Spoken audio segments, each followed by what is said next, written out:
What's up gamers, this is Demon Foxx and welcome to the Drip Zone.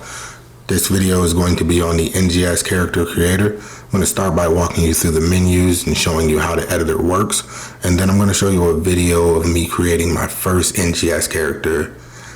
It's going to be at double speed just to save some time, so let's get started.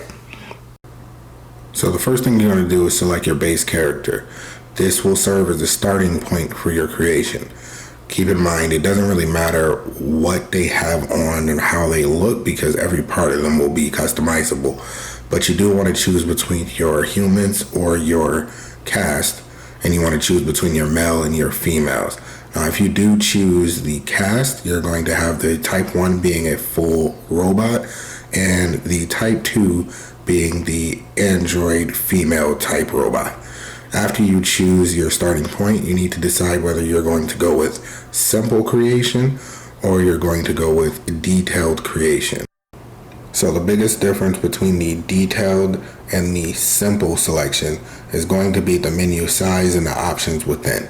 You'll have less menus and the options will pretty much just be presets. Now you still can take those presets and change certain details like the color, but you won't have the ability to augment features like the nose size, width, eye shape, and things like that.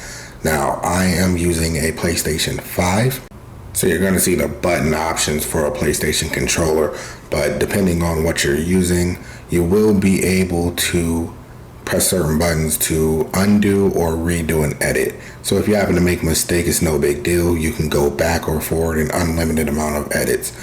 Now the tutorial for editing, undo and redo will show up every time you create a character. So if you forget which button to press, you'll get a reminder every single time. Now, if you like to have full control over the details of all of the intricate features of your character, the detailed creator is where you're going to want to be. You have way more menu options and you can fine tune each individual item's size and shape to your liking here. Now, let's say you don't actually want to create the face yourself. You can go here to the small dice icon and you can randomize the selection. This will show up in almost every menu where you're adjusting the size or shape of an item. Now, when it comes down to picking presets like your hair or the robot heads, those options can come from either the NGS or the base game, and they are transferable across all build types. So whether you use a NGS body or a PSO2 base game body, you can use any head you want on those. Now you do have to use the NGS items on the NGS base body, and the way you can see what those are going to be the small N in the corner of the items. It'll almost always be the base game items not playing well on the NGS body or build that you're making. Now, after you've created the body, you want to go ahead and set your starting look. You're not going to have a lot of options to begin with. What you are going to have is a standard layered wear, which allows you to place outerwear, which we don't have right now, and innerwear, which is also limited, but you can do a lot with what's offered here, and I'm going to show you that soon. Keep in mind, if you make selections that are specific to class or gender, the game will automatically adjust the body type to match. You can also choose a set wear piece, which is basically just a one-piece set of outfit head to toe. No layers really attached to it. You still do have access to the inner wear, which changes some colors and lights on the outfit, depending on the colors of the inner wear itself. And then next you have your cast parts, which is your body, your arm, and your legs. Now, when you choose one of these, it will switch the entire body setup to cast. So you can't mix and match legs from humans with cast bodies. You can, however, mix the body parts between each cast type. And by that I mean you can mix all of the cast type 1 parts between each other and all of the cast type 2 parts between each other. But again, you cannot switch between NGS cast parts and base game cast parts. So you'll have to have a full NGS cast creation or a full base game cast creation.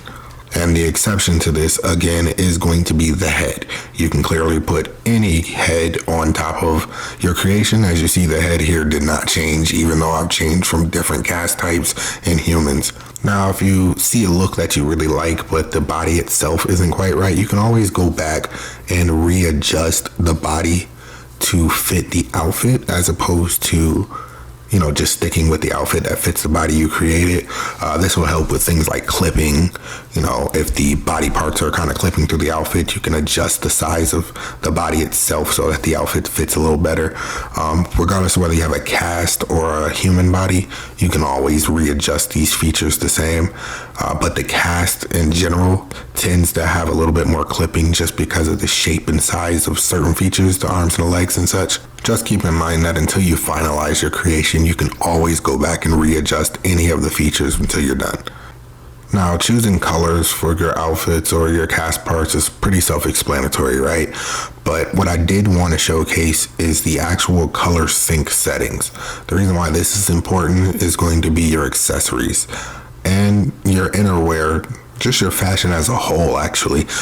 As you go through the game, you're going to switch these items, right? You're going to get new innerwear, you're going to get new outfits, or even new cast parts, and you're not going to want to have to remember the exact details of the colors you chose. So what the color sync does is it gives you a rundown of what all the colored items you have are currently. I find this is most useful when adding new or changing your accessories, because you're going to change your accessories more than you change your actual outfits, and this way you can just pick the colors directly from the palette and they'll match whatever you have on currently. And then there are your accessories. For me, this is where the magic happens. This is when you can take things that didn't exist in the game and literally create them yourself. But I'll show you a little bit more of that in the time-lapse video I'm going to show. Now, each accessory has a cost, and there is a maximum cost of 18. So you have 18 accessory points. And as of right now, which is the week of the release of the Stia region, 18 is the max. I'm really hoping they up that at some point, or at least make it a purchasable option. But as of right now, 18 is the max. So as I add on accessories, the cost amount will raise, and once it reaches 18, you won't be able to add any more accessories.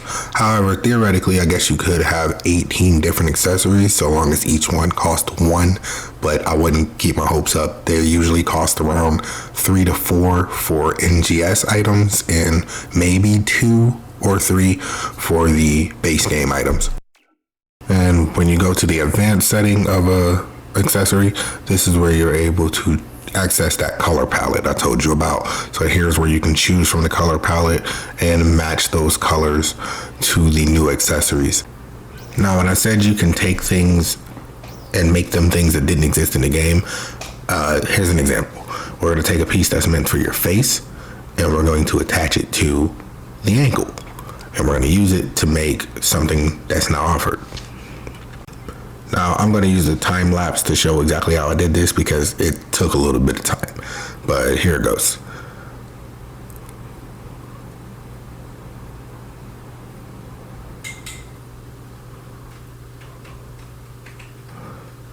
Now, after doing all of that, the last thing you want to have to do is do it again on the other side. So what you're going to do instead is you're going to use this icon, and you're going to copy and paste the item. Once you do that, you can then change its location to the opposite side, and then you don't have to do it twice. Now, the last thing I want to tell you about is stickers. Stickers are pretty simple. You'll pick up stickers throughout the game, and you can apply them to certain outfits and certain cast parts. However, keep in mind, you cannot add them to every outfit or every cast part. Only certain things are going to display them. That's just how it works. Now, once you're done creating the character and they look however you want them to look, you need to choose how they're going to move. In the change motion options, this is when you can see and set how the character is going to stand, walk, run, jump, glide, and even swim. I recommend using these options to actually see how the character is going to move, and you can also see some clipping when you're doing this, even changing their poses and changing the way they're doing emotes and things. And if something with the build doesn't sit right, you can go back and adjust it based on how they move. So this is really what the edit motion and motion test parts of the menu are for, just so you can get a feel for how the character is going to move. That's all I wanted to cover in this video. I am still going to show the time lapse next of how I created my first character. I'm going to do that in double speed with some edits just for time's sake. But if you've seen all you need to see, please leave any comments or suggestions in the comments below. If you like what you saw here, please leave a like and subscribe to the channel for future videos. And again, thanks for watching.